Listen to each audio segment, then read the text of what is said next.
ठीक है, आज का टॉपिक है ग्लोबल कैटलॉग सर्वर। इसके बाद थोड़ा सा थ्योरेटिकल बताऊंगा, authoritative restore non authoritative restore में क्या डिफरेंस है। उसके बाद फिर डिजास्टर रिकवरी में एडिशनल डोमेन कंट्रोलर एडीसी लगा के देखेंगे एग्जिस्टिंग डोमेन के अंदर, ऐसी डोमेन जिसके अंदर हमारे पास एक ऑलरेडी डोमेन कंट्रोलर चल रहा है और हम चाहते हैं कि अगर इन केस ये डाउन हो रहता है तो हमारी एक्टिव डायरेक्टरी की सर्विसेज प्रॉपर वर्क करती रही, तो उसके लिए हम एडीसी लगा लेती हैं जो बैकअप के तौर पर या स्टैंड बाय के तौर पर एडिशनल डोमेन कंट्रोलर काम कर रहा होता है।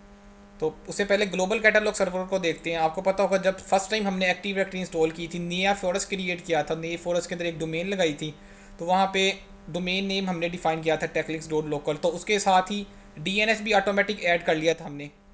डीएनएस का एक चेक बॉक्स आ रहा था, उसको चेक कर लिया था, डीएनएस भी इंस्टॉल कर लिया था। और उसके साथ नीचे एक चेक बॉक्स आ रहा था जो ग्रे आउट था बाय डिफ़ॉल्ट, वो चेक हुआ था वो चेक बॉक्स, वो ग्रे आउट था। वो चेक बॉक्स था ग्लोबल कैटलॉग सर्वर का। इसका मतलब वहाँ पे ग्लोबल कैटलॉग सर्वर को अगर मैं फर्स्ट डोमेन कंट्रोलर लगा रहा हूँ, फर्स्ट डोमेन के अंदर किसी डोमेन के अंदर कोई फर्स्ट डोमेन कंट्रोलर लगा रहा हूँ, वहाँ पे ग्लोबल कैटलॉग सर्वर को मैं स्किप नहीं कर सकता। इसका मतलब ये मैंडेटरी रिक्वायरमेंट है एक्टिव डायरेक्टरी के प्रॉपर वर्क करने के लिए। अगर ग्लोबल कैटलॉग सर्वर नहीं आपका प्रॉपर वर्क कर रहा है, उसमें कोई इशू आ गया, तो आपकी एक्टिव डायरेक्टरी काम नहीं करेगी, वर्क नहीं करेगी। उसकी रीज़न क्या है, ग्लोबल कैटलॉग करता क्या है, ग्लोबल कैटलॉग होता क्या है, इंस्टॉल कैसे करते हैं। अगर एक ऐसा डोमेन कैटलॉग जो ग्लोबल कैटलॉग नहीं है, उसको ग्लोबल कैटलॉग को शॉर्ट कहते हैं जीसी। उसको जीसी में लेके किस तरह जाना है आपने, वो सिंपल चेक बॉक्स है, उसको चेक अनचेक करेंगे, एक domain controller global catalog server बन जाता है। ग्लोबल कैटलॉग सर्वर नहीं भी बनता अगर उस चेक बॉक्स को अनचेक कर दे। तो बाय डिफॉल्ट जब पहली डोमेन लगाई हमने, फर्स्ट डोमेन कंट्रोलर लगाया, तो एक ग्लोबल कैटलॉग सर्वर भी बन गया। पहली एक बात ये याद रखनी है कि हमेशा ग्लोबल कैटलॉग सर्वर सेपरेट से इंस्टॉल नहीं हो सकता। ऐसा नहीं हो सकता कि आपके नेटवर्क में एक डोमेन कंट्रोलर चल रहा है और ग्लोबल कैटलॉग सर्वर अलहदा से पड़ा हुआ है आपका एक डिफरेंट मशीन के ऊपर। हमेशा global catalog server domain controller के ऊपर ही वर्क करता है। ग्लोबल कैटलॉग सर्वर आप अलहदा से होस्ट नहीं करवा सकते। और ऐसा डोमेन कंट्रोलर जिसके ऊपर ग्लोबल कैटलॉग्स की सर्विसेज चल रही हों, उसे कहते हैं ये ग्लोबल कैटलॉग सर्वर है। Global catalog server domain controller भी होता है, सेम टाइम पे वो डोमेन कंट्रोलर भी है और सेम टाइम पे ग्लोबल कैटलॉग सर्वर भी है। लेकिन ऐसा भी हो सकता है आपके नेटवर्क पे अगर दो डोमेन कंट्रोलर पड़े हुए हैं, एक ग्लोबल कैटलॉग सर्वर है और दूसरा नहीं है, लेकिन डोमेन कंट्रोलर तो दोनों के दोनों होंगे। तो आपके नेटवर्क में मल्टीपल, ये आपकी डोमेन के अंदर मल्टीपल ग्लोबल कैटलॉग सर्वर भी हो सकते हैं और एक भी हो सकता है। मिनिमम एक होना ज़रूरी है, अगर एक नहीं है तो आपकी एक्टिव डायरेक्टरी वर्क नहीं करेगी, या उसमें कोई इशू आ गया, यूज़र ऑथेंटिकेट नहीं कर सकता, आप एक्टिव डायरेक्टरी से ऑब्जेक्ट फाइंड नहीं कर सकते। तो ग्लोबल कैटलॉग सर्वर करता क्या है, global catalog server basically indexing information save करता है दूसरी डोमेन्स की। आपके फॉरेस्ट है, फॉरेस्ट के अंदर ये पूरा का पूरा फॉरेस्ट है जो सर्कल में, इसके अंदर तीन डोमेन्स हैं, तीन डिफरेंट डोमेन्स हैं। ये पेरेंट डोमेन है, इसके अंदर चाइल्ड डोमेन्स भी आ गई हैं, इसके अलावा डिफरेंट डोमेन्स भी हो सकती है, दो पेरेंट डोमेन आ गई। तो आपके फॉरेस्ट के अंदर जितनी डोमेन्स हैं उन सब की पार्शल इन्फॉर्मेशन, उन सब के ऑब्जेक्ट्स की पार्शल इन्फॉर्मेशन इंडेक्सिंग फॉर्म में इसके पास पड़ी होती है। लाइक आप एक डोमेन के अंदर बैठे हुए हैं, यहाँ पे मैं नीचे एक डायग्राम है, ये डोमेन है आपकी, आप इस डोमेन के अंदर वर्क कर रहे हैं और ये डिफरेंट डोमेन है। और आपकी ये डोमेन है, इसके अंदर दो डोमेन कंट्रोलर पड़े हुए हैं, एक ये डोमेन कंट्रोलर है और एक ये डोमेन कंट्रोलर है। अब ये ऐसा डोमेन कंट्रोलर है जिसको आपने ग्लोबल कैटलॉग सर्वर बनाया हुआ है। ग्लोबल कैटलॉग सर्वर के पास अपनी डोमेन के ऑब्जेक्ट की फुल इंफॉर्मेशन पड़ी होती है, प्लस जब आपने दूसरी डोमेन के साथ क्यूरी करनी है तो उसके लिए आप जाहिर सी बात है आपके डोमेन कंट्रोलर के ऊपर इंफॉर्मेशन पड़ी होगी, तो आप दूसरी डोमेन के साथ क्वेरी कर सकते हो। जब आप फॉर एग्जांपल सिक्योरिटी के टाइम में आप यूज़र ऐड किया और वो यूज़र दूसरी डोमेन का था, जब तक आपके डोमेन कंट्रोलर को ये नहीं पता होगा कि ये ऑब्जेक्ट किस डोमेन का है, फॉरेस्ट की किस डोमेन का है, तो आप उस ऑब्जेक्ट को कैसे फाइंड करोगे, वहाँ उसको परमिशन ग्रांट कर सकते हो। तो ऑब्जेक्ट की बेसिकली फाइंडिंग के लिए यूज़ होता है। ऑब्जेक्ट फाइंड होगा तो आप उसको यूज़ कर सकते हो, उसको किसी ग्रुप के अंदर ऐड कर सकते हो फॉर मेंबरशिप, या उसको परमिशंस के तौर पे यूज़ कर सकते हो। बेसिकली ग्लोबल कैटलॉग ऑब्जेक्ट्स को फाइंड करता है। फाइंड कैसे करता है, इसके पास इंडेक्सिंग इन्फॉर्मेशन पड़ी होती है। इसकी एग्जांपल इसी तरह एक बुक है, बुक के अंदर से आपको कोई स्पेसिफिक की वर्ड, स्पेसिफिक वर्ड सर्च करना है, अगर आप वन बाय वन उसके पेजेस पे जाके फाइंड करना है, स्टार्ट कर दो page one, page two, page three पे देखना शुरू कर दो, तो अच्छा सा टाइम कंज्यूमिंग काम है। लेकिन पॉसिबल है आप वो स्पेसिफिक जो की वर्ड है, जो स्पेसिफिक वर्ड आप देखना चाह रहे हो वो आपको मिल जाए, लेकिन क्या टाइम बहुत ज़्यादा लग जाएगा। आपने छोटा सा वर्ड सर्च करना था, उसके लिए पूरी बुक रीड करनी पड़ी आपको, पता नहीं वो बुक के पहले पेज पे, लास्ट पे या मिड में जाके कहीं पे आता है। तो बेहतर क्या था, बुक के एंड पे एक इंडेक्स बना के वो रख देते हैं, जब आपने कोई स्पेसिफिक वर्ड को सर्च करना है, आप बुक के एंड पे जो 3-4 पेजेस में बुक का इंडेक्स है, इंडेक्स में जाके देखते हो स्पेसिफिक वर्ड कहाँ पे पड़ा हुआ है और अच्छा इस पेज नंबर पे पड़ा हुआ है, उस पेज नंबर पे आप डायरेक्ट जाके वो इन्फॉर्मेशन रीड कर ले। तो ग्लोबल कैटलॉग का काम भी ऐसा ही है, ये ऑब्जेक्ट्स को फाइंड करता है। जब ये अपने ही डोमेन के फुल ऑब्जेक्ट्स की इसके पास इन्फॉर्मेशन पड़ी होती है। फॉर एग्जाम्पल आप इस डोमेन में बैठे हो, आप सिक्योरिटी के टैब में आते हो, फोल्डर शेयर करना है, फोल्डर पर सिक्योरिटी लगानी है, और आप इस डोमेन के पड़े हुए ऑब्जेक्ट्स को अलाउ करना चाहते हो, परमिशन या डिनाई करवाना चाहते हो, आप उसको ऐड करते हो। ऐड करते हो तो रिक्वेस्ट कहाँ पे आएगी? बेसिकली आपके ग्लोबल कैटलॉग सर्वर पे। ग्लोबल कैटलॉग सर्वर को पता होगा ये जो ऑब्जेक्ट आपने जिसके ऊपर सिक्योरिटी लगाना चाह रहे हो, वो जल्दी से ग्लोबल कैटलॉग सर्वर उसके पास जो डाटाबेस पर कैटलॉग पड़ा हुआ है उसके अंदर इंडेक्सिंग इन्फॉर्मेशन, वो जल्दी से जाके उस पूरे के पूरे इंडेक्स के अंदर सर्च करेगा और बताएगा अच्छा ये वाला जो ऑब्जेक्ट है वो इस डोमेन का ऑब्जेक्ट है, अच्छा तुम इस डोमेन इस मशीन के इस डोमेन कंट्रोलर के पास चले जाओ। जब रिक्वेस्ट आपका ये ऑब्जेक्ट फाइंड करेगा, बेसिकली फाइंड करके इस डोमेन कंट्रोलर को दे देगा, इस डोमेन के अंदर पड़े हुए डोमेन कंट्रोलर को। इसको तो पता होगा ये ऑब्जेक्ट मेरे पास ही पड़ा हुआ है, तो ये ऑब्जेक्ट जल्दी से आपको रिस्पॉन्स कर देगा एलडैप के थ्रू। तो एलडैप भी बेसिकली आपका तब वर्क करेगा जब ग्लोबल कैटलॉग वर्क कर रहा होगा। एक बात सबसे ज़्यादा इंपॉर्टेंट याद रखनी, जब अगर आपके नेटवर्क पर यूज़र लॉग इन ना कर रहा हो तो क्या हो सकता है आपका एलडेप सर्वर प्रॉपर वर्क नहीं कर रहा डोमेन कंट्रोलर, लेकिन उससे पहले आपने चेक करना आपका ग्लोबल कैटलॉग भी वर्क कर रहा है कि नहीं कर रहा, क्योंकि सबसे पहले तो उस ऑब्जेक्ट ने फाइंड होना है। फाइंड होने के बाद वो एलडेप से इन्फॉर्मेशन गेट करेगा ना। जब ऑब्जेक्ट फाइंड ही नहीं होगा तो एलडेप से इन्फॉर्मेशन क्या मिलेगी? तो एलडेप से इन्फॉर्मेशन गेट करने से पहले आपने देखना है आपका ग्लोबल कैटलॉग की सर्विसेज प्रॉपर वर्क कर रही है, ग्लोबल कैटलॉग सर्वर आपका प्रॉपर वर्क कर रहा है, वो लिसन कर रहा है उस पोर्ट पे। ऐसा ना हो कोई वायरस आ गया फायरवॉल में से ग्लोबल कैटलॉग की पोर्ट को डिनाई कर दिया, या डीएनएस के अंदर से ग्लोबल आगे रख बताऊंगा बेसिकली ग्लोबल कैटलॉग को डिस्कवर ही बेसिकली डीएनएस कर रहा होता है। डीएनएस भी अगर आपका प्रॉपर वर्क नहीं कर रहा तो ग्लोबल कैटलॉग फाइंड ही नहीं होगा। तो उससे पहले क्या आगे सबसे पहले आपने ट्रबल शूटिंग किया, डीएनएस लेवल पे देखना है भाई ग्लोबल कैटलॉग का रिकॉर्ड ऐड है, वो रिकॉर्ड चेंज तो नहीं हो गया, वो रिजोल्व हो रहा है। सर्विस रिकॉर्ड बेसिकली ऐड होता है, आगे जाके बताऊंगा जब डीएनएस पढ़ेंगे सर्विस रिकॉर्ड क्या है। Service code basically global catalog server को डिस्कवर करता है। उसके बाद रिक्वेस्ट कहाँ पे आ रही है? डीएनएस से रिजोल्व होने के बाद ग्लोबल कैटलॉग पे। अगर ग्लोबल कैटलॉग ही नहीं कर रहा तो यूजर लॉग इन ही नहीं कर सकता, आपको इश्यूज आना शुरू हो जाएंगे ऑथेंटिकेशन में। अगर ग्लोबल कैटलॉग वर्क कर रहा है, इंडेक्सिंग हो रही है, तो उसके बाद क्वाइट पॉसिबल आपके एलडैप की सर्विसेज में एलडैप की पोर्ट कहीं पे ब्लॉक है, एक्टिव डायरेक्टरी की जो सेल्फ सर्विसेज हैं, light weight directory access protocol है, उसमें कहीं ना कहीं पे इशू आ रहा है। तो अगर यूजर लॉगिन ना कर, उसकी मल्टीपल रीजन हो सकती है। क्या उसका पासवर्ड एक्सपायर हो गया है, यूजर डिसेबल है, या उसका जो कंप्यूटर अकाउंट है वो एक्टिव डायरेक्टरी के साथ प्रॉपर ऑथेंटिकेट नहीं कर रहा, या उसका अकाउंट लॉक हो गया है, वो आपने पॉलिसी लगाई उसे 3 अटैम्प्ट की वो लॉक होगी। ये छोटी छोटी रीजन थी जो आम एडमिनिस्ट्रेटर को भी पता होती है। जो लेकिन टेक्निकल एडमिनिस्ट्रेटर है वो बड़े लेवल पे जाके देखेगा यार अच्छा ऑब्जेक्ट नहीं मिल रहा, इसका मतलब ग्लोबल कैटलॉग में कहीं ना कहीं पे इशू हो सकता है, उसको इंडेक्सिंग ठीक नहीं हो रही। समटाइम हो सकता है इंडेक्स ठीक ना हुआ हो, आपका ये डोमेन है, इसकी अपने इस पर लॉगिन कर रहे हो आप तो लॉगिन ठीक हो रहा है, लेकिन जब इस नेटवर्क पे आप बैठ के दूसरी मशीन को परमिशन दूसरी डोमेन पे पड़े यूजर को परमिशन ग्रांट करना चाहते हैं तो वहाँ पे ऑब्जेक्ट फाइंड नहीं होता। तो हो सकता है आपकी इंडेक्सिंग ठीक ना हो रही हो, इंडेक्स में इशू आ गया है, इंडेक्स ठीक ना बन रहा हो आपका, तो इंडेक्स रिक्रिएट करें आप, उस पर देखें क्या इशू है, उस पर स्पेसिफिक ईमेल वीमेल में जाके आप लोग देख सकते हैं। ठीक है, तो यूजर लॉगिन की क्या रीज़न हो सकती है? ग्लोबल कैटलॉग आपका प्रॉपर वर्क नहीं कर रहा, क्योंकि ग्लोबल कैटलॉग का इंडेक्स ठीक होगा तो यूजर प्रॉपर लॉगिन कर सकता है। अब यहाँ पे देखें ये पूरी की पूरी डोमेन है, इसके पास डोमेन ए की पूरी इन्फॉर्मेशन पड़ी हुई है। ये डोमेन ए आपकी, ये डोमेन बी है। डोमेन ए के अंदर भी 2 डोमेन कंट्रोलर है, डोमेन बी के अंदर भी 2 डोमेन कंट्रोलर है। तो ये 2 डोमेन कंट्रोलर है, ये आपका ग्लोबल कैटलॉग सर्वर है, ये ग्लोबल कैटलॉग सर्वर नहीं है। आप मल्टीपल भी ग्लोबल कैटलॉग सर्वर बना सकते हैं, वो डिजास्टर रिकवरी में आपके काम आती हैं। अगर डिजास्टर आ जाए तो जाहिर सी बात है, अगर एक्टिव एक्टिव का बैकअप आपके पास पड़ा हुआ था, आपने रीस्टोर कर दिया, लेकिन आपके पास ग्लोबल कैटलॉग दूसरा पड़ा ही नहीं हुआ, तो आपका एक्टिव एक्टिव फिर भी वर्क नहीं करेगी। इसलिए बेहतर यही है, इस मशीन को अगर आपने डीसी बनाया, ग्लोबल कैटलॉग बनाया, तो दूसरी ही मशीन को आप डीसी भी बना दे, ग्लोबल कैटलॉग भी बना दे। इनकेस अगर ये डाउन हो रहा था आपका मेन डोमेन कंट्रोलर, तो आपके पास दूसरे बैकअप पे एडिशनल डोमेन कंट्रोलर भी पड़ा हुआ है, ग्लोबल कैटलॉग सर्वर भी पड़ा हुआ है। तो ये भी डिजास्टर रिकवरी में मेक श्योर करना है कि आपके पास ग्लोबल कैटलॉग सर्वर भी मल्टीपल पड़े हों। नॉर्मली ग्लोबल कैटलॉग सर्वर पहले क्योंकि स्टोरेज का इशू था, इंडेक्स अगर आपके नेटवर्क में, क्योंकि इसके पूरे के पूरे फॉरेस्ट की डोमेन्स की इन्फॉर्मेशन होती है, तो इसको इन्फॉर्मेशन स्टोर करवाने के लिए स्टोरेज थोड़ी सी ज़्यादा चाहिए होती है, सी ड्राइव के अंदर जाके सेव करवाता है।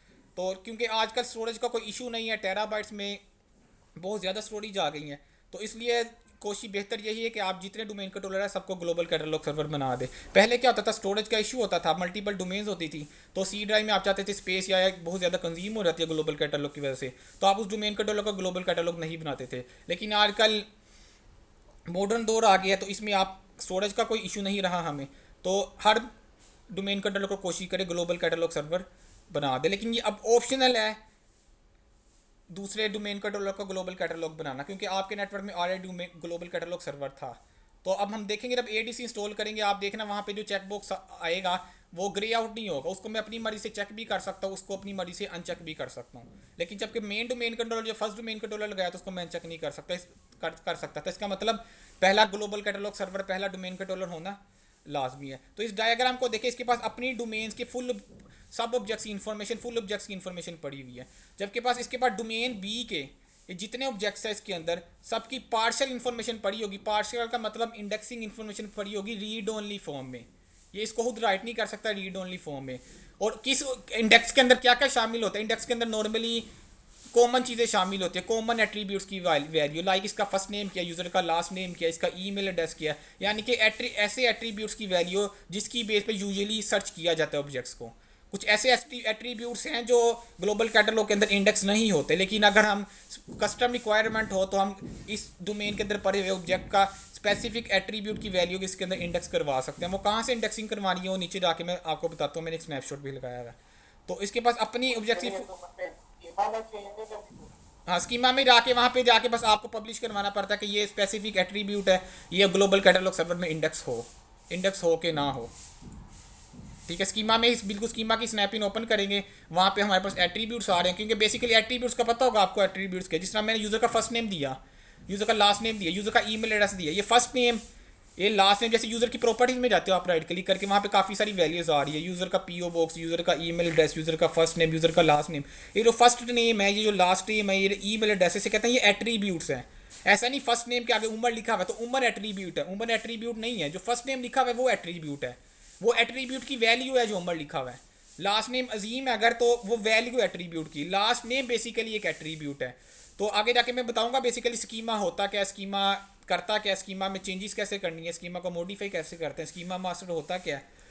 तो एक्टिव डायरेक्टरी के जितने ऑब्जेक्ट्स हैं उनके एट्रीब्यूट्स बेसिकली स्कीमा के अंदर चेंज हो रहे होते हैं। तो स्कीमा के अंदर जाके मैं डिफाइन कर सकता हूँ ये स्पेसिफिक इस डोमेन का जो एट्रीब्यूट है वो ग्लोबल कैटलॉग सर्वर के अंदर इंडेक्स हो जाए। लेकिन यूजुअली जिस बेसिस पे आपने इंडेक्सिंग करवानी होती है या सर्च करवाना होता है यूज़र को या किसी ग्रुप को, ओयू को, वो यूजुअली ऑटोमेटिकली पहले से प्री कन्फिगर होती हैं उनकी इंडेक्सिंग ग्लोबल कैटलॉग सर्वर के अंदर।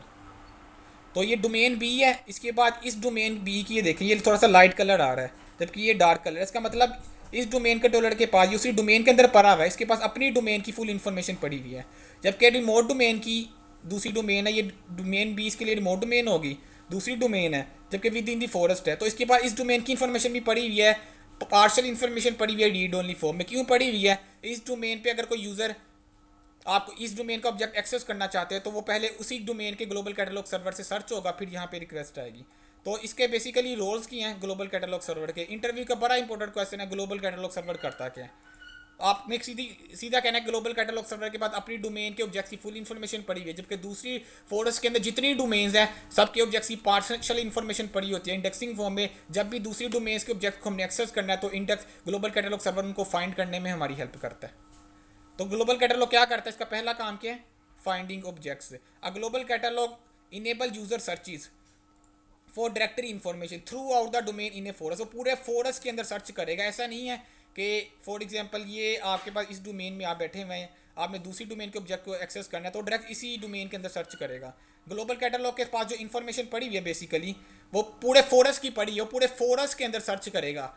फोरस के अंदर 10 डोमेन्स के अंदर सर्च करेगा, जहाँ पे वो उसको इंडेक्स मिल जाएगा स्पेसिफिक वैल्यू, वहाँ पे वो आपको बता देगा ये फलां डोमेन में पड़ा हुआ है। तो पूरे फोरस के अंदर सर्च होती है। एक बात याद रखनी है, जिस डोमेन को एक्सेस करना है उस जिस डोमेन को आपने एक्सेस करना है उस डोमेन के लिए सर्च नहीं होगी, तो पूरे फोरस के अंदर सर्च करता है।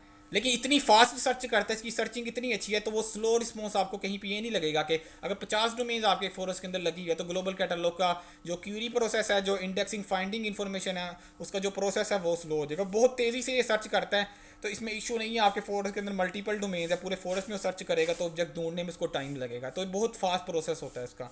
ये क्या लिखा है? Search is within a forest performed with maximum speed and minimum network traffic. ठीक है, ये लिखा है basically when you search for people और printer from the start menu और सर्च द एंटायर डायरेक्टरी। आपने देखो एंटायर डायरेक्टरी में आप सर्च करते हैं। फॉर एग्जांपल यूज़र के मैं जाके दिखा देता हूँ थोड़ा सा यहाँ पे। फॉर एग्जांपल आप यहाँ पे आते हैं, कंप्यूटर मैनेजमेंट में जाते हैं, लोकल यूज़र एंड कंप्यूटर में जाते हैं, वहाँ पे जाके ऑब्जेक्ट को फाइंड करते हैं। फाइंड में लिखा होता आता है, आप अगर डोमेन जो है टेक लिंक्स डॉट लोकल या इंटायर डायरेक्टरी, जब आप इंटायर डायरेक्टरी करेंगे बेसिकली रिक्वेस्ट कहाँ पे जाएगी सबसे पहले, ग्लोबल कैटलॉग सर्वर के पास। फॉर एग्जांपल यहाँ पे मैं एक यूज़र ऐड करता हूँ, मैंने एक्टिव डायरेक्टरी से इन्फॉर्मेशन गेट करनी है, ऐड में जाके यहाँ पे मैं इंटायर डायरेक्टरी करता हूँ। इस मशीन को डोमेन ज्वाइन नहीं है तो यहाँ पे इंटायर डायरेक्टरी नहीं आ रहा, तो उसके लिए क्या करते हैं, डोमेन कंट्रोलर वाली मशीन पे जाता हूँ,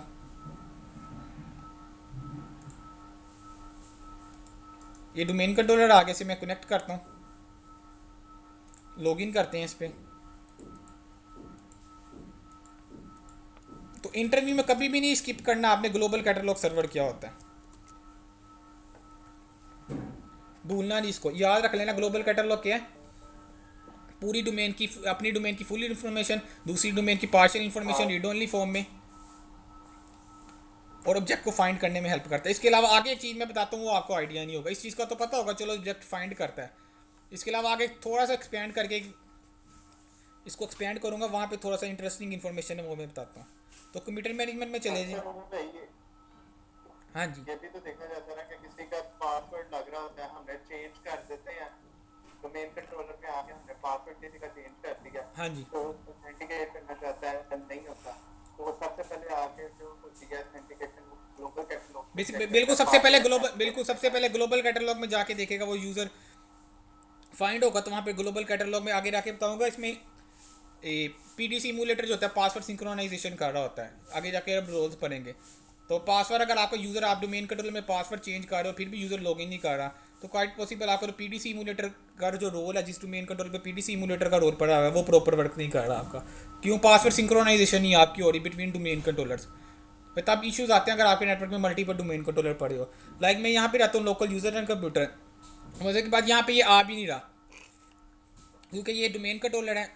मैं चाहता है ऐसी मशीन जिस पर डोमेन ज्वाइन हो। फॉर एग्जांपल मैं यहाँ पे आता हूँ, यहाँ पे जाके आपको ऑब्जेक्ट फाइंड करते हैं, डोमेन लेवल पे मैंने फाइंड किया, राइट क्लिक किया यहाँ पे, कहता हूँ ऑब्जेक्ट को फाइंड करो, फाइंड करो, यहाँ पे आपके पास आ रहा है इन, और ये आके आ रहा है इंटायर डायरेक्टरी।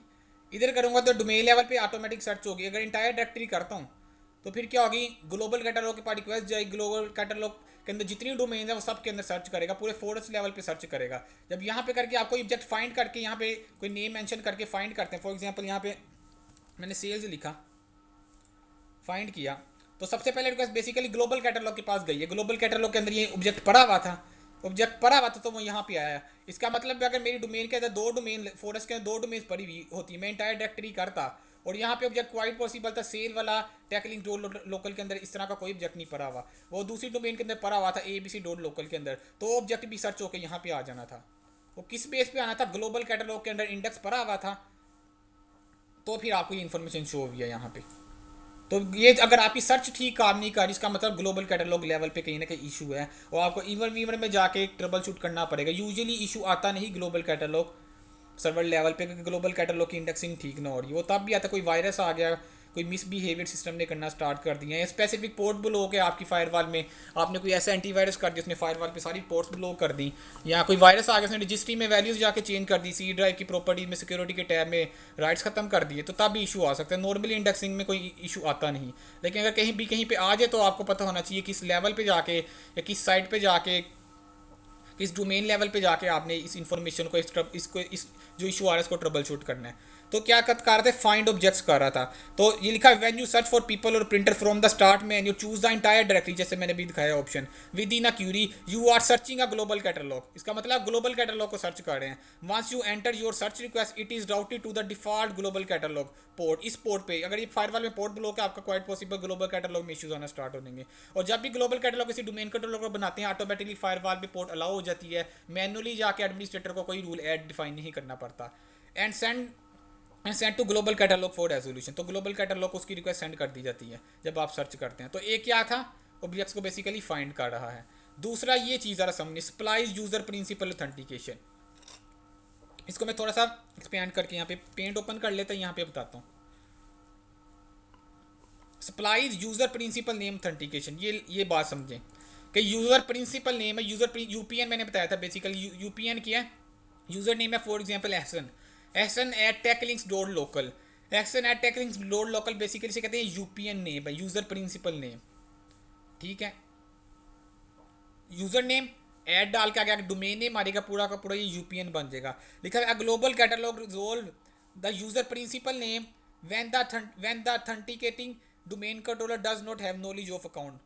कहता है कि अब आप लॉगिन करते हैं, जिस डोमेन पे लॉगिन करें आपको डोमेन कंट्रोलर को उस यूपीएन का नहीं पता। अगर नहीं पता तो कैसे होगा, डोमेन कंट्रोलर को नहीं पता, इसका मतलब वो किसको पता है, ग्लोबल कैटलॉग को। यहाँ पे मैं एग्जांपल देता हूँ। फॉर एग्जांपल एक डोमेन ये आपके पास सेम फॉरेस्ट है, सेम फॉरेस्ट के अंदर दो डोमेन है आपकी। एक डोमेन यहाँ पे बात समझनी है थोड़ी सी, यहाँ पे कॉन्सेप्ट क्लियर होगा आपका। एक है टेकलिंक्स डॉट लोकल फॉर एग्जांपल, दूसरी डोमेन को यहाँ पे लिख लेते हैं कोई सी भी abc.local या abc.com।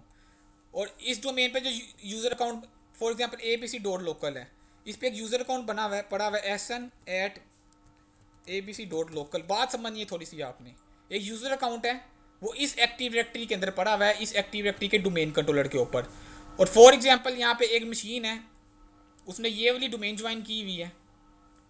अब ये मशीन अब डोमेन ज्वाइन करेगी, तो ये किसने कौन सी डोमेन ज्वाइन की हुई है, यहाँ पे मैं लिख रहा हूँ टेक्सलिंक.लोकल। और एक यूज़र अकाउंट है फॉर एग्जांपल, यहाँ पे मैं फिर लिख लेता हूँ आसिम एट, एक पॉइंट बस आपने जो मैं समझाना चाह रहा हूँ उसको पकड़ना है। एक यूज़र है वो इस डोमेन पे पड़ा हुआ है sn@abc.local, एक है asim@techlinks.local, वो इस डोमेन पे पड़ा हुआ है। यूजुअली क्या होता है, आपने इस मशीन ने, जो भी कंप्यूटर है, इसने जो सी डोमेन को ज्वाइन किया होता है, यूजुअली उसके ऊपर उसी डोमेन का यूज़र लॉगिन कर रहा होता है। अब एक मशीन है, इसने techlinks.local डोमेन को ज्वाइन किया हुआ है, और ये asim.techlinks.local इस डोमेन कंट्रोलर के ऊपर पड़ा हुआ है, इस डोमेन के अंदर पड़ा हुआ है। तो asim@techlinks.local अगर इसके अंदर आके लॉगिन करता है तो लॉगिन मैं पूछूंगा लॉगिन हो जाएगा, आप कहेंगे हाँ लॉगिन हो जाएगा। क्यों, इसने इस डोमेन को ज्वाइन किया हुआ है। समझ लगी इस बात की कि जिस डोमेन को ज्वाइन किया हुआ है उस डोमेन पे पड़ा हुआ यूज़र लॉगिन हो सकता है। ठीक हो गया। क्यों, वो तो रिक्वेस्ट उसके सीधा डोमेन कंट्रोलर के पास आई, और वो उस डोमेन कंट्रोलर को तो उस ऑब्जेक्ट का पता था, अच्छा ये मेरे पास पड़ा हुआ है, उसका यूजर पासवर्ड भी पड़ा हुआ था इस डोमेन कंट्रोलर के पास, तो जाहिर सी बात है ऑब्वियसली वो ऑथेंटिकेट करके लॉगिन करवा देगा। अब क्वेश्चन समझ है, क्वेश्चन मेरा ये है कि आसिम साहब है यहाँ पे, सॉरी एहसन है, इसको रेड कर लेते हैं यहाँ से। मैं कहता हूँ कि sn@abc.local, ये यूज़र आ जाता है इस मशीन पे। अगर ये यूज़र इस मशीन पे आके लॉगिन करना चाहे, लेकिन यहाँ पे ये भी है ना, एक यूज़र था, एक मशीन ये थी, इसने कौन सी डोमेन ज्वाइन की हुई थी, ये वाली। तो अगर ऐसा एक्शन इस पर लॉगिन करता है तो लॉगिन कर जाएगा। क्यों, इसने तो abc.local डोमेन को ज्वाइन किया हुआ है। लेकिन इधर मैं थोड़ा सा रिवर्स कर रहा हूँ, उल्ट कर रहा हूँ। मैं कह रहा हूँ कि एसन जो है abc.local डोमेन पे पड़ा है, वो लॉगिन करना चाहता है एक ऐसी मशीन पे जिसने डोमेन ज्वाइन की हुई है techlinks.local वाली, क्या लॉगिन कर सकता है, क्वेश्चन ये है। तो जिसका कॉन्सेप्ट वीक है वो कहेगा नहीं। क्यों, ये यूज़र तो इधर पड़ा हुआ है, लेकिन जिसको ग्लोबल कैटलॉग का पता है वो कहेगा कर सकता है। क्यों, यहाँ पे जो ग्लोबल कैटलॉग है, एक डोमेन कंट्रोलर पड़ा हुआ है, और वो क्या है आपके यहाँ पे मैं जीसी लिखा हूँ, ग्लोबल कैटलॉग सर्वर है। उसको पता है कि ग्लोबल कैटलॉग के पास दूसरी डोमेन्स की इन्फॉर्मेशन पड़ी होती है, उस सब्जेक्ट्स की तो पड़ी होती है, कोई ना कोई तो चक्कर होगा, इन्फॉर्मेशन रखने का कोई ना कोई तो होगा बेनिफिट हमें, कि इन्फॉर्मेशन रखता है, कल को कोई ना कोई हम इससे इन्फॉर्मेशन गेट करेंगे, हमें बताएगा वहाँ तक, तो फिर दूसरी डोमेन पे भी मैं लॉगिन कर सकते होंगे, जिसको ग्लोबल कैटलॉग का पता होगा। तो बिल्कुल इन्फॉर्मेशन ग्लोबल कैटलॉग के पास दूसरी डोमेन्स की सेव करवाने का पर्पज़ ही ये था कि अगर इस मशीन पे बैठा हुआ यूज़र, एक तो मैंने बता दिया ना परमिशन ग्रांट करनी है आपने सिक्योरिटी के टाइम में जाके, और ऑब्जेक्ट यहाँ पे पड़ा हुआ है, तो रिक्वेस्ट फिर भी कहाँ आएंगी, ग्लोबल कैटलॉग पे। दूसरा इंटायर डायरेक्टिव वाला बताया ऑब्जेक्ट सर्च होगा तो भी ग्लोबल कैटलॉग में सर्च होगा। दूसरा अगर मैंने बता दिया कि यूनिवर्सल ग्रुप जो आपके पास है, ग्लोबल ग्रुप है, उसमें अगर आपने मेंबरशिप वगैरह अगर दूसरी डोमेन की करनी हो तो फिर भी कहाँ पे सर्च होता है, ग्लोबल कैटलॉग सर्वर के पास जाके। तो यहाँ पे एक्शन उठ के यहाँ पे आता है, इस पर लॉगिन करता है तो लॉगिन हो जाएगा, बिल्कुल लॉगिन हो जाएगा, कोई इशू नहीं है। अगर आपके नेटवर्क पे दो डोमेन पड़ी हुई हैं और एक मशीन ने एक डोमेन ज्वाइन की हुई है जबकि यूज़र दूसरी डोमेन का, तो लॉगिन हो सकता है। पहली बात, इसका आंसर क्या, यूज़र बिल्कुल लॉगिन हो सकता है। sn@abc.local आता है तो techlinks.local वाली मशीन पे लॉगिन हो सकता है। हाँ जी, रिलेशन नहीं बनाया पड़ता, इसके लिए क्या नहीं बनाएंगे। वो रिलेशन नहीं है, हाँ यार, वो आगे जाके बताऊंगा, ट्रस्ट रिलेशनशिप वगैरह आपको बनाना पड़ेगा, वो तो जाहिर सी बात है। ट्रस्ट रिलेशनशिप आगे जाके मैं बताया, को छोड़ दो, इनके बीच में जाहिर सी बात है कोई ना कोई कन्फिगरेशन होगी, इनके बाद TR क्रिएट करना पड़ेगा, ट्रस्ट रिलेशनशिप जो है बिटवीन डोमेन्स। ठीक है, वो क्रिएट करोगे तो जाहिर सी बात है दोनों के डोमेन एक दूसरे को ट्रस्ट कर सकती हैं। 2 वे ट्रस्ट रिलेशनशिप, दो तरह के ट्रस्ट रिलेशनशिप होते हैं, एक 1 वे आगे एक 2 वे। फिलहाल इस चीज़ को बीच में ना लेके हो। अभी बात किसकी कर रहे हैं कि लॉगिन कर सकता है। अच्छा था कि जाहिर सी बात है ट्रस्ट रिलेशनशिप होगा तो लॉगिन कर सकता है। अब एक डोमेन ने अगर दूसरी डोमेन के ऑब्जेक्ट्स को एक्सेस करना है, ये भी पेरेंट डोमेन है, ये अलग से पेरेंट डोमेन है, तो जब भी एक डोमेन ने दूसरी डोमेन के ऑब्जेक्ट को एक्सेस करना है तो उनके दरमियान कोई ना कोई ट्रस्ट रिलेशनशिप क्रिएट करेंगे। हम ट्रस्ट रिलेशनशिप क्रिएट करेंगे, फिर यहाँ के ऑब्जेक्ट यहाँ एक्सेस हो सकते हैं और यहाँ के रिसोर्सेज इस डोमेन पे जाके एक्सेस हो सकते हैं। ट्रस्ट रिलेशनशिप अंडरस्टूड सी बात है। तो अभी यहाँ पे मैंने बताया कि लॉगिन हो सकता है। लॉगिन होने के बाद रिक्वेस्ट कहाँ पे आएगी बेसिकली। और एक चीज़ और बता दूँ, मैंने शायद बताई हो, अगर यहाँ पे अगर यूनिवर्सल ग्रुप है आपके पास, इस डोमेन पे एक यूनिवर्सल ग्रुप पड़ा हुआ है, मैंने बताया था यूनिवर्सल ग्रुप पूरे फोरस के अंदर विजिबिलिटी होती है, प्लस उसकी मेंबरशिप पूरे फोरस के अंदर होती है। यहाँ पे आप आके इस डोमेन का एसन को इस ऊपर राइट्स देना चाहें तो दे देंगे, रिगार्डलेस यहाँ पे कोई ट्रस्ट रिलेशनशिप नहीं होगा। Universal group don't care about trust relationship. उसकी रीज़न यही है कि बेसिकली यूनिवर्सल ग्रुप की इन्फॉर्मेशन ग्लोबल कैटलॉग सर्वर के अंदर ही सेव होती है। बात का किसी को नहीं पता होता। उस समय तक अगर यूनिवर्सल ग्रुप आपने क्रिएट किया और उसके लिए एक मेंबरशिप दूसरे यूज़र की ऐड करनी है दूसरी डोमेन की, तो उसके लिए भी ट्रस्ट रिलेशनशिप होना चाहिए। तो ट्रस्ट रिलेशनशिप इधर नहीं होना चाहिए, आपके पास ज़रूरी नहीं है ट्रस्ट रिलेशनशिप का होना। ट्रस्ट रिलेशनशिप नहीं भी है तो आप फिर भी दूसरी डोमेन के यूज़र ऐड कर सकते हैं उस ग्रुप के अंदर, अगर उस ग्रुप की टाइप यूनिवर्सल ग्रुप है। उसकी रीज़न ये होती है कि जो यूनिवर्सल ग्रुप है उसकी इन्फॉर्मेशन ग्लोबल कैटलॉग के अंदर सेव हो रही होती है। अब ग्लोबल कैटलॉग के अंदर सेव होगी, ग्लोबल कैटलॉग तो पूरे फोरस पे सर्च करता है, उसको ये नहीं पता, ज़रूरी नहीं है कि वो आगे ट्रस्ट रिलेशनशिप बना हो के नहीं। फिलहाल यहाँ पे भी इतना था कि SN@abc.local जो है टैकलिंग.local वाली मशीन पे आता है, लॉगिन करता है, लॉगिन हो जाता है। आंसर था यस, लॉगिन हो जाएगा। अब फ्लो क्या होगा, फ्लो क्या होगा, SN ने लॉगिन किया टैकलिंग.local वाली मशीन पे, तो रिक्वेस्ट कहाँ पे आ गई, DNS से रिजोल्व हुआ नेम, ग्लोबल कैटलॉग कहाँ पे पड़ा हुआ है, तो इस मशीन के अंदर पता लगा ग्लोबल कैटलॉग इस मशीन पे पड़ा हुआ है, तो ग्लोबल कैटलॉग सर्वर पे आ गई। ग्लोबल कैटलॉग ने जल्दी से सर्च किया, उसने देखा कि अच्छा यार ये वाला जो ऑब्जेक्ट है SN@abc.local, तो उसने कहा कि ये ऑब्जेक्ट पड़ा हुआ है यहाँ पे इस डोमेन के अंदर, इस डोमेन के अंदर ये डोमेन कंट्रोलर फॉर एग्जांपल पड़ा है, रिक्वेस्ट इसके डोमेन कंट्रोलर पे आ गई। अब जो रिक्वेस्ट यहाँ पे आ गई, इसका यूज़र नेम यहाँ पे U लिख रहा हूँ, P लिख रहा हूँ, इसका यूज़र नेम और पासवर्ड इसका यहाँ पे पड़ा हुआ था। जब ये इसको डायरेक्ट इसके डोमेन कंट्रोलर पे आ गया, आ गई रिक्वेस्ट, और यूज़र ने पासवर्ड यहाँ पे पड़ा हुआ है, यूज़र पड़ा ही यहाँ पे हुआ है फिजिकली, तो जाहिर सी बात है ऑथेंटिकेट हो जाएगी। तो ग्लोबल कैटलॉग ना होता तो रिक्वेस्ट यहाँ पे आनी ही नहीं थी, यहाँ से यहाँ तक। तो ग्लोबल कैटलॉग ने ऑब्जेक्ट को फाइंड किया, फाइंड करने के साथ ही यहाँ पे रिक्वेस्ट आ गई आपकी, रिक्वेस्ट आने के बाद ऑब्जेक्ट मिल गया। जब ऑब्जेक्ट मिल गया तो यूज़र ने पासवर्ड भी उसका डाटाबेस में पड़ा होता, ऑथेंटिकेशन हो गई। तो एक डोमेन पे बैठ के आप दूसरी डोमेन के यूज़र से लॉगिन कर सकते हो। तो रिक्वेस्ट ग्लोबल कैटलॉग पे आएगी, ग्लोबल कैटलॉग सर्च करने के बाद रिक्वेस्ट कहाँ पे भेज देगा, सर्च करने के बाद रिक्वेस्ट आके दूसरी डोमेन जो भी जिस डोमेन का, ऐसा भी हो सकता है यहाँ पे दूसरी डोमेन एक पड़ी हुई थी, तो ग्लोबल कैटलॉग ने देखा चाहिए इस डोमेन में पड़ा हुआ, इसमें नहीं पड़ा हुआ, तो रिक्वेस्ट यहाँ पे आएगी, तो यूज़र लॉगिन कर जाएगा। तो इसे क्या कहते हैं बेसिकली, ये कॉन्सेप्ट समझ है। बहुत हाई लेवल का इंटरव्यू देने चले जी आप, एक्टिव डायरेक्टरी के ऊपर 10 साल का 12 साल का एक्सपीरियंस है, फिर ये क्वेश्चन पूछा जा सकता है आपसे कि सप्लाई यूज़र प्रिंसिपल ऑथेंटिकेशन क्या है। ग्लोबल एक डोमेन पे एक डोमेन है, दूसरी डोमेन का यूज़र आकर पे लॉगिन कर सकता है क्या, नहीं कर सकता है, तो उसका फ्लो क्या होगा आपने बताना है। यूज़र जैसे ही लॉगिन करेगा रिक्वेस्ट उसके लोकल DNS के पास जाएगी। इस मशीन का जाहिर सी बात है DNS भी है, इसके ऊपर कोई ना कोई DNS कन्फिगर होगा, रिक्वेस्ट DNS के अंदर आएगी, DNS बताएगा कि अच्छा ये ग्लोबल कैटलॉग सर्वर है, ये एक सिंपल DC है फॉर एग्जांपल, ये DC है, ये GC था, GC जाहिर सी बात है ऑलरेडी DC भी होता है, तो रिक्वेस्ट यहाँ नहीं आएगी क्योंकि रिक्वेस्ट ने कहाँ पे जाना है, DNA बताया ग्लोबल कैटलॉग ये, रिक्वेस्ट यहाँ पे ही ग्लोबल कैटलॉग ने फाइंड किया, फाइंड करने के बाद दूसरी डोमेन कंट्रोलर के ऑब्जेक्ट की तरफ रिक्वेस्ट चलेगी, तो वहाँ से हम जो भी था हमारा ऑब्जेक्ट फाइंड हो गया, ऑथेंटिकेशन होगी। अगर ऑब्जेक्ट फाइंड ना होता तो ऑथेंटिकेशन भी ना होती। ऑब्जेक्ट फाइंड हुआ तो LDAP की क्यूरी चली है, LDAP की क्यूरी चली है तो रिक्वेस्ट डेटाबेस पे गई है, डेटाबेस पे गई है तो इन्फॉर्मेशन गेट हुई है, इन्फॉर्मेशन गेट हुई है, यूज़र पासवर्ड पड़ा हुआ था, यूज़र लॉगिन हो गया यहाँ पे सक्सेसफुली। बट ये भी इन्फो बहुत हाई लेवल का क्वेश्चन है कि universal group don't care about trust relationship. Universal group को ट्रस्ट रिलेशनशिप का पे डिपेंड नहीं करते। अगर ट्रस्ट रिलेशनशिप नहीं भी बना हुआ तो दूसरी डोमेन के यूज़र को आप उसकी मेंबरशिप असाइन करना चाहते हैं ग्रुप के अंदर आके, यूनिवर्सल ग्रुप में दूसरी डोमेन का यूज़र ऐड करना चाहते हैं, ट्रस्ट रिलेशनशिप अगर ना भी हो दोनों डोमेन्स के दरमियान तो यूज़र आपका ऐड हो जाएगा। क्यों, उसकी इन्फॉर्मेशन ग्लोबल कैटलॉग के अंदर बेसिकली सेव हो रही होती है।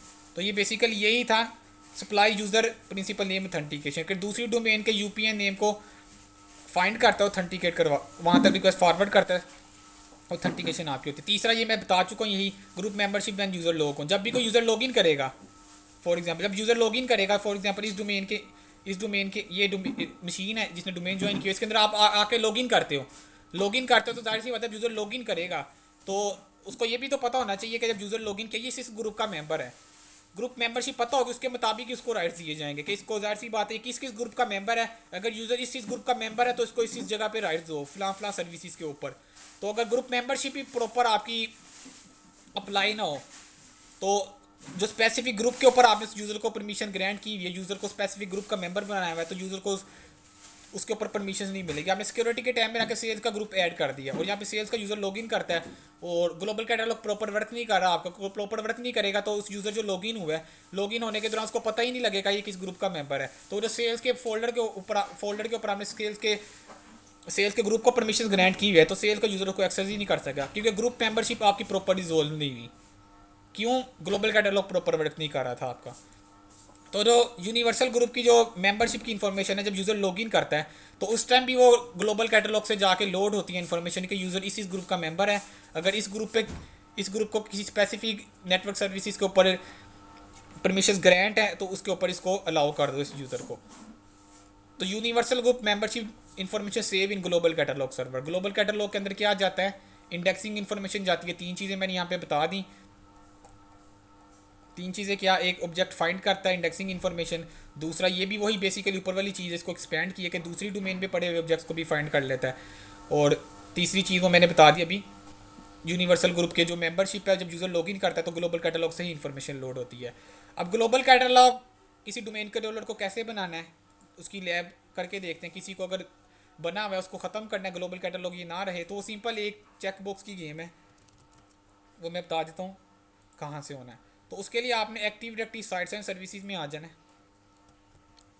इस टाइम मैं डोमेन कंट्रोलर के ऊपर हूँ, ठीक है। इसको मैंने बहुत शॉर्ट करके बताना था, लेकिन मैंने डिटेल में बता दिया ज़्यादा ग्लोबल कैटलॉग को।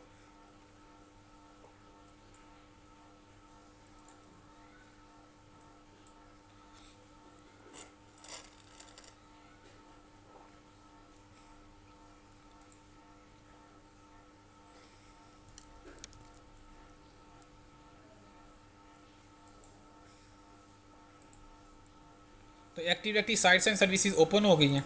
तो साइट्स एंड सर्विसेज पे अलहदा से लेक्चर है, मैंने बताया था पाकिस्तान एक यूएस है, दो डिफरेंट ब्रांचेज है आपके पास एक डोमेन के अंदर। तो उनकी साइट्स एंड सर्विसेज किस तरह कन्फिगर करनी है। कुछ यूज़र यूएसए में है, कुछ पाकिस्तान में है, तो वहाँ के यूज़र ऑथेंटिकेट भी करना चाहते हैं, यहाँ के यूज़र भी डोमेन कंट्रोलर के साथ ऑथेंटिकेट करना चाहते हैं। तो आप दो डिफरेंट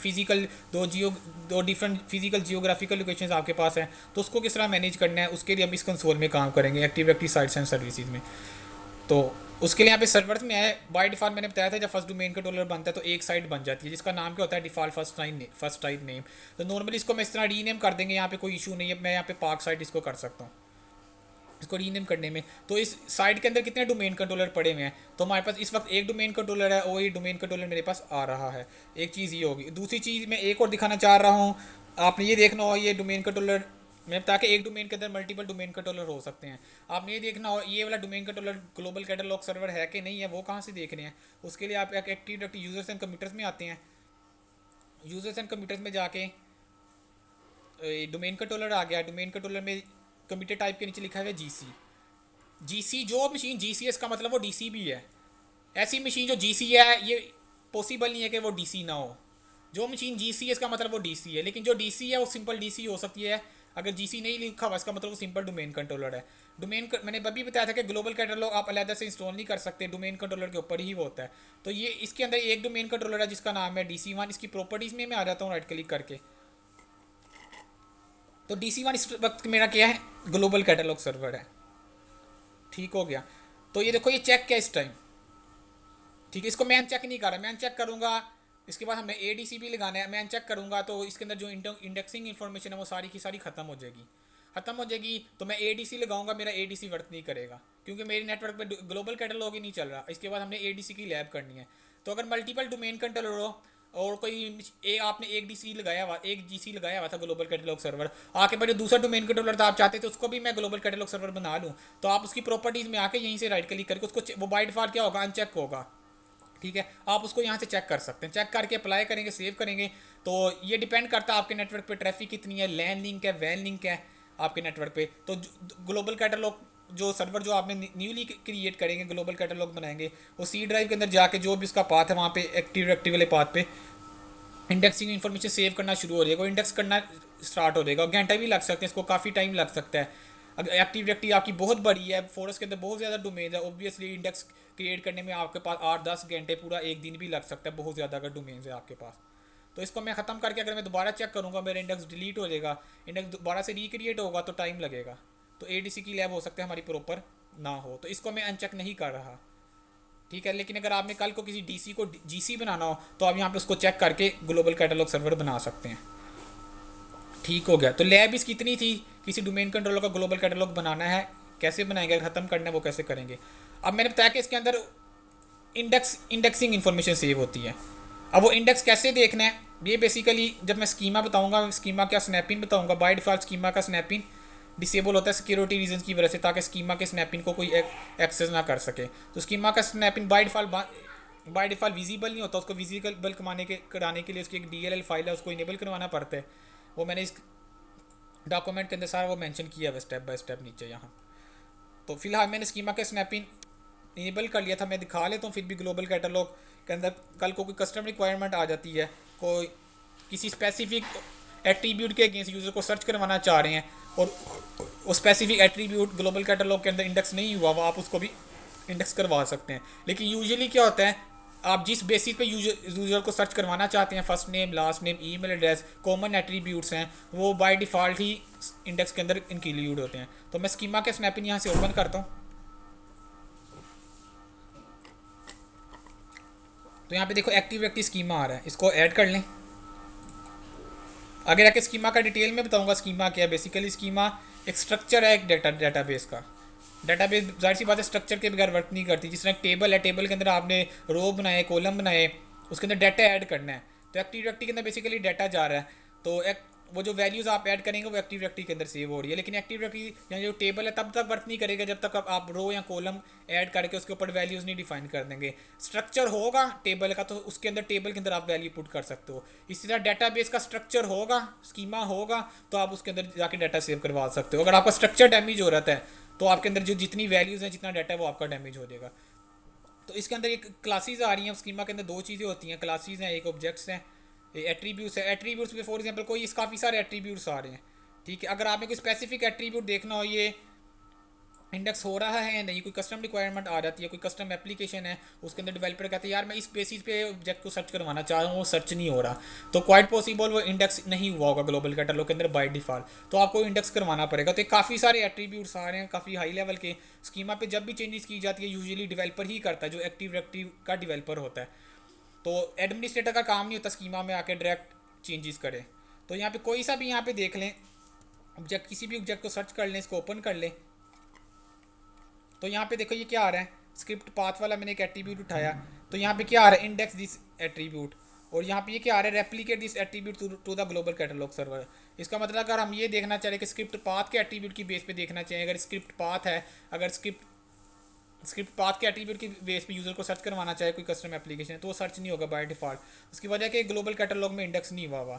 तो अगर आप चाहते हैं ये ग्लोबल कैटलॉग में इंडेक्स हो, तो यहाँ पे इंडेक्स दिस एट्रीब्यूट करके replicate this attribute to the global catalog करके इसको चेक कर सकते हैं। तो थोड़ा सा टाइम लग सकता है इसको, ग्लोबल कैटलॉग के अंदर जाके इंडेक्स होगा, उसके बाद में रेप्लिकेट होगा दूसरे ग्लोबल कैटलॉग सर्वर की तरफ, अगर मल्टीपल ग्लोबल कैटलॉग सर्वर पड़े हुए हैं। तो यहाँ पे आपको कुछ एट्रीब्यूट्स ऐसे मिलेंगे जो बाय डिफ़ॉल्ट इंडेक्स होंगे, कुछ ऐसे भी मिलेंगे जो बाय डिफ़ॉल्ट इंडेक्स नहीं हुए होंगे। लाइक यहाँ पे ये सीड वाला आ रहे हैं, यहाँ पे सीड वाला तो मेरा लाजमी होना चाहिए। यहाँ पे देखते हैं,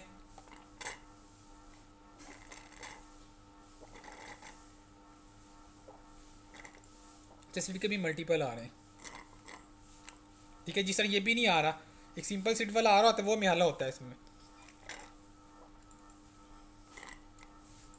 ठीक है। इसमें यूजुअली वही शामिल होंगे जिसकी बेस पे इंडेक्सिंग होती है इन्फॉर्मेशन। अभी यूज़र का ऐसे ना आ गया, सर नेम आ गया, ठीक है। जाहिर सी बात है सर नेम की बेस पे यूजुअली इन्फॉर्मेशन गेट की जाती है।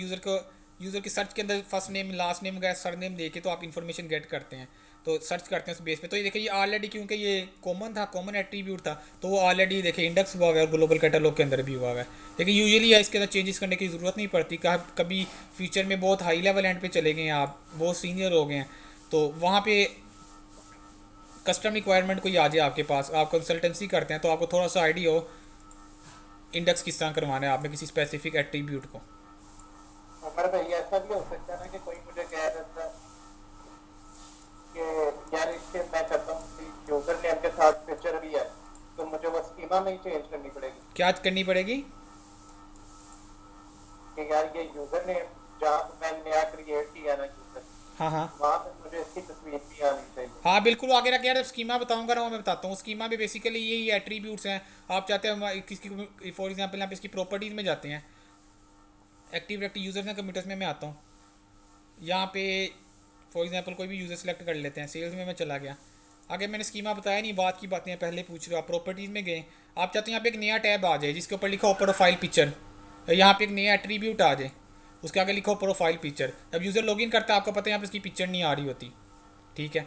आप चाहते हैं कि जब एक्टिविटी का यूज़र लॉगिन करे उसकी प्रोफाइल पिक्चर भी है, कंपनी की रिक्वायरमेंट है जब यूज़र लॉगिन करे जिसको उसकी पिक्चर नज़र आए प्रोफाइल पिक्चर। तो आप यहाँ पे एक नए स्कीमा के अंदर चेंज करोगे ज़ाहिर सी बात है एट्रीब्यूट्स आ रहे हैं, फर्स्ट नेम है लास्ट नेम एट्रीब्यूट है। आप एक नया एट्रीब्यूट यहाँ पे ऐड करोगे प्रोफाइल पिक्चर के नाम से, यहाँ पे ब्राउज का बटन ऐड करोगे और वहाँ से पिक्चर ब्राउज करके आप अप्लाई करके सेव करो, होगा यूज़र लॉगिन करेगा उसकी प्रोफाइल पिक्चर भी शो होगी।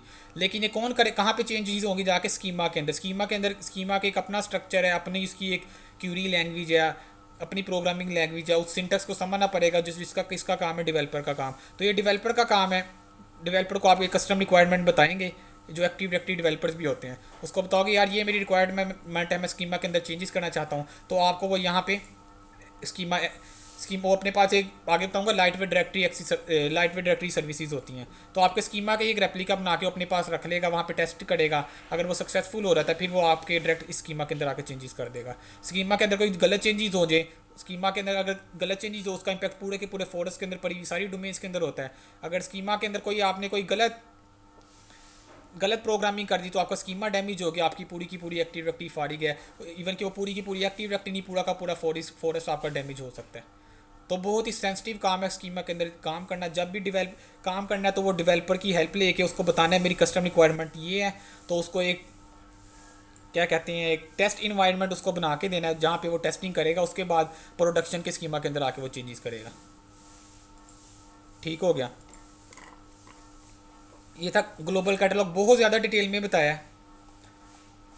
अब करेंगे बाकी मैंने नेक्स्ट लेक्चर में। ठीक हो गया, क्या या एडीसी लगा के देख लेते हैं? एडीसी की कर लें लैब, क्या हुआ है एडीसी? चलो एडीसी उसकी लैब कर लेते हैं, ठीक है।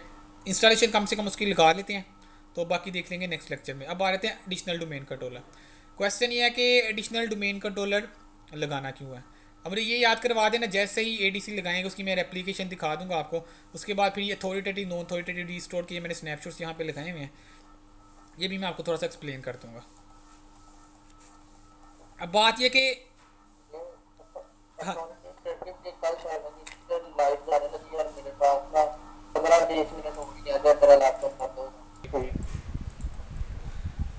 ठीक है। अब एडिशनल डोमेन कंट्रोलर हमने अपने नेटवर्क में लगाना है। उसमें ये किया deploy ADC additional domain controller, ऐसा डोमेन कंट्रोलर जो एडिशनल डोमेन कंट्रोलर है डोमेन कंट्रोलर ही लेकिन एडिशनल डोमेन कंट्रोलर। आपको पता है एक डोमेन के अंदर मल्टीपल डोमेन कंट्रोलर आ सकते हैं, 2 लगाए, 4 लगाए, 5 लगाए। डीसी एक ही आता है आपके नेटवर्क में, जबकि एडीसी मल्टीपल होते हैं। डीसी को डीसी क्यों कहते हैं, एडीसी को एडीसी क्यों कहते हैं, वो आने वाले 1-2 लेक्चर्स के बाद बताऊंगा जब फिज्मो रोल्स पढ़ेंगे, ठीक है। तो अभी हमने डीसी लगा हुआ है हमारे नेटवर्क में, हमने एडीसी लगाना है जो इसको बैकअप डीसी भी कहते हैं, जिसको स्टैंड बाय डीसी भी कहते हैं। Deploy ADC in an existing domain, existing domain के अंदर एक नया एडीसी लगाना है। बेसिकली एडीसी को क्या कहते हैं, ADC is a mirror copy और रेप्लिका ऑफ डीसी।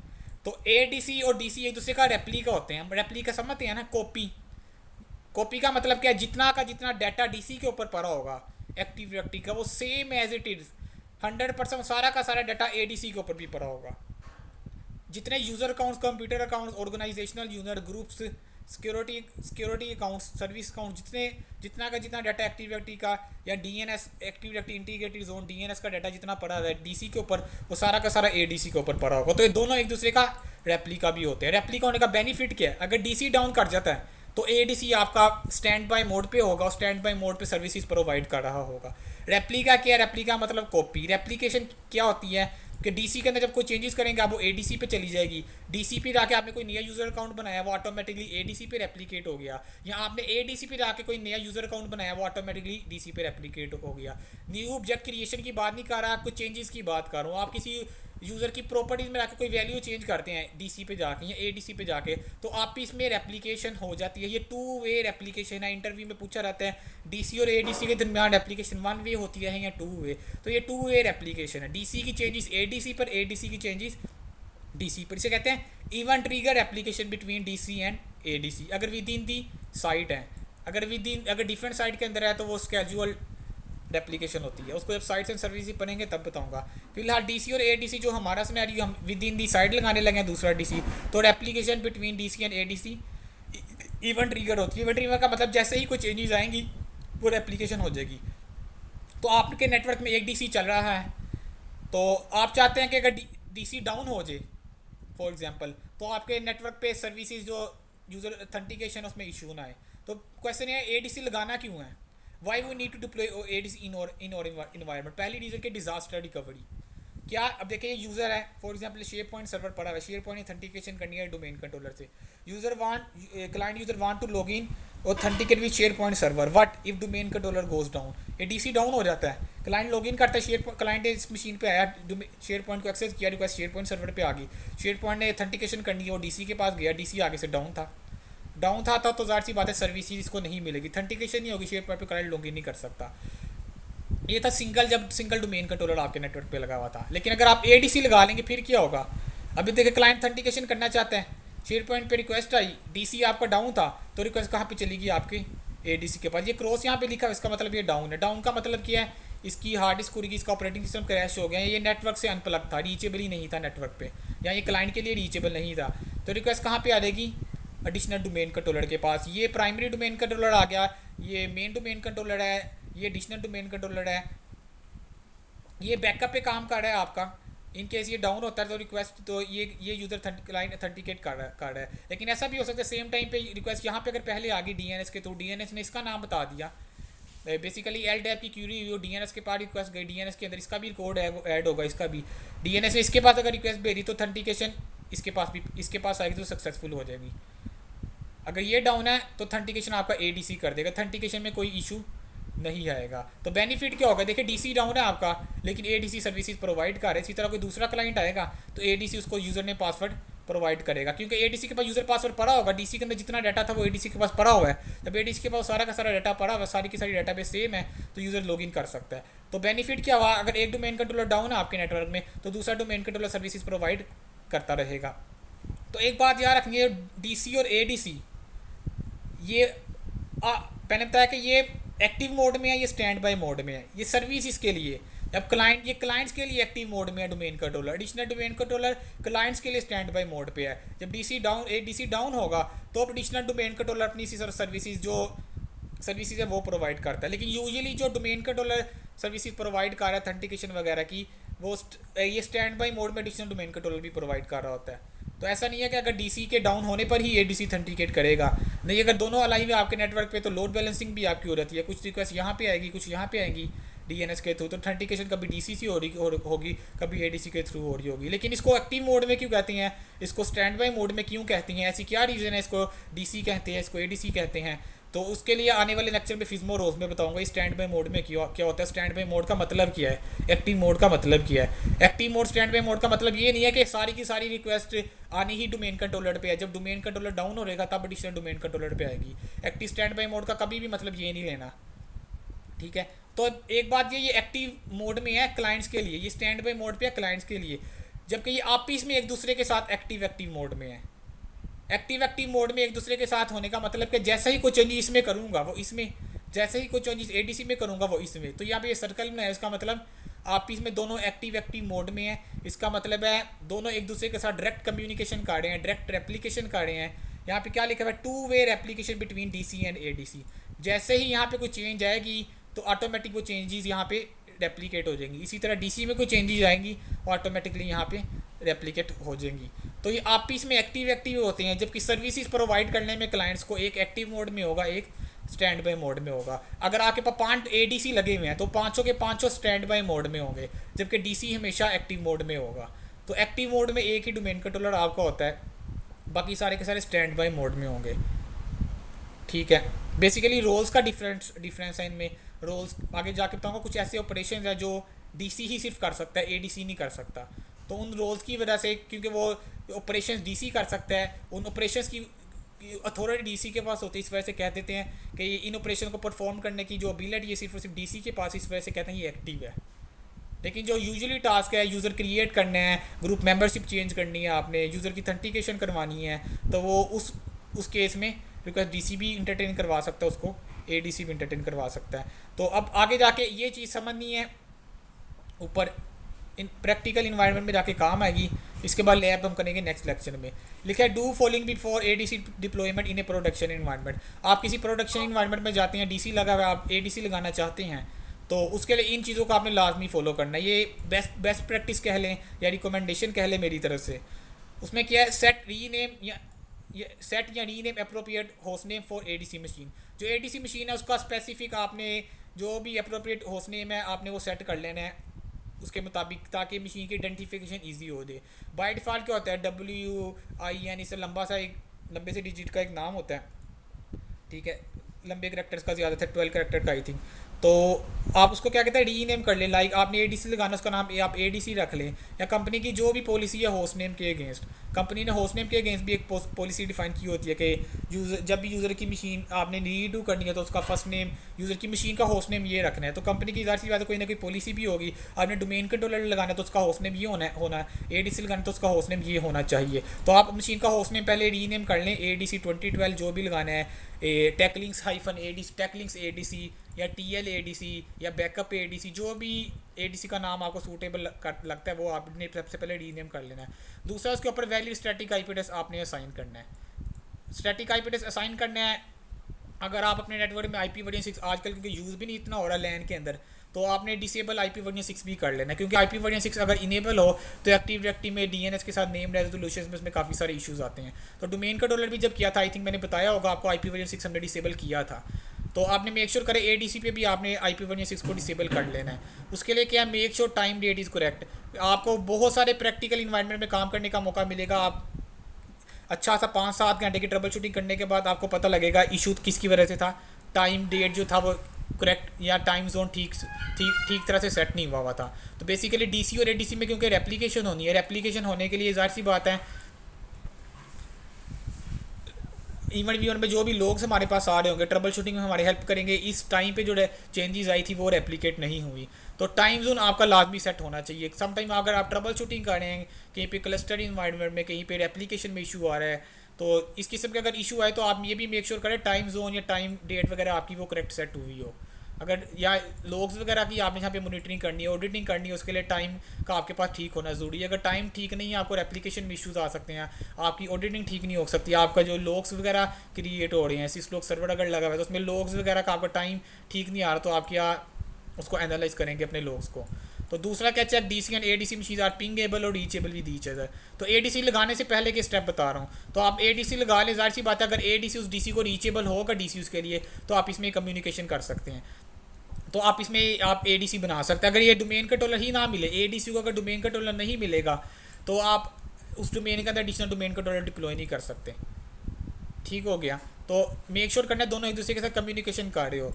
दूसरा क्या, अगर प्रोडक्शन इन्वायरमेंट है, मेक श्योर करें, रिकमेंडेशन यही है कि आप जितनी सिक्योरिटी अपडेट्स हैं, सर्विस पैक है, ऑपरेटिंग सिस्टम के सारे इंस्टॉल करें, ताकि इन केस अगर कोई वायरस आने के चांसेस कम हो जाए, अगर कोई सिक्योरिटी होल है तो वो आपका फिक्स हो जाए सर्विस पैक या अपडेट्स इंस्टॉल करने के बाद। तो ये भी मेक श्योर करें प्रोडक्शन इन्वायरमेंट है फायरवॉल को इनेबल ही रहने दें। Make sure firewall is enable if production environment में आपने कभी भी फायरवॉल को बंद नहीं करना DC या ADC के ऊपर। लेकिन टेस्ट इन्वायरमेंट है तो आप उसके ऊपर ट्रबल शूटिंग करने के दौरान वो कर सकते हैं।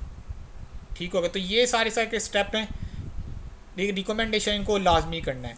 कुछ रिकमेंडेशन है, कुछ मैंडेटरी स्टेप्स हैं, लाइक IP नहीं देंगे आपका, ADC नहीं चलेगा, DNS में रेजोल्यूशन आएंगी, ये ऑप्शनल है, DS IP वजह से डिसेबल नहीं करते।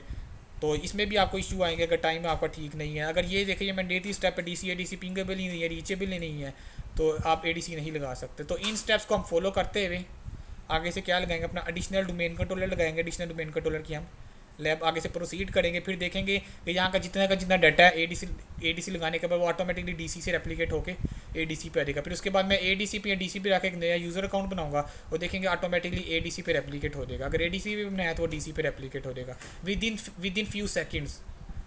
इवन ट्रिगर फ़ौरन ही रेप्लिकेट हो जाएगा। ठीक हो गया। ठीक ठीक। अब बाकी करेंगे और क्लास। उमर भाई का